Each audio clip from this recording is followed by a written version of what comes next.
kurultay delegeleri diyelim. O delegeleri aramızda Türk dünyasının çok farklı coğrafyalarından gelen arkadaşlarımız var. Birer cümleyle onlar da kurultayımızın son oturumunda selamlasınlar. Önce ben Nogay Türklerini temsilen burada başkanımız var.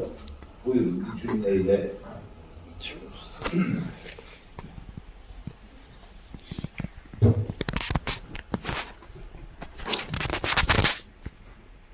Aziz kardeşlerim, aziz dostlarım, ben Dağıstan'dan geldim. Babalardan siz gibi şeyli salam getirdim. Babalar Rusya'da 5 regionda yaşayın. Kırım, Kuban, Karaşay, Çerkesya, Kuban, Stavropol, Çeçenistan, Dağıstan, Kalmuk'ta Nogoylarımız var, Utar Nogoylar ve Asarhan boylarda. Rusya'da 110.000 Nogoy vardır. İki Nogoy rayon var. Bir rayon Karaşay, Çerkes'te Nogoy rayon, birisi Dağıstan'dan Nogoy rayon. Maktaplarda Nogoy dil balalarımız okuyor.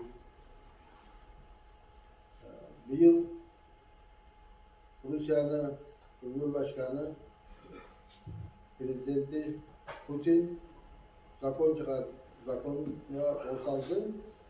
Ana dilleri maktaplarda her halk özünün dilini okuma tanıttı. Bu Nogoylar Dağıstan'da çölde oturur. Çölde Armanlar. Bizde de problem var. Bütün dünyada var problem var. Hayvancılık Dağıstan'la kurt.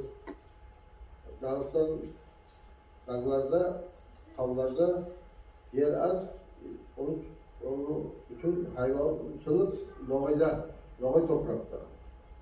Onun için biraz problem olacak. Bu problem olarak da yazamız. Rusya Federasyonu'ndan yazamız, bizim bakanlıklara yazamız. Bu çalışamız, Allah'ın gücü.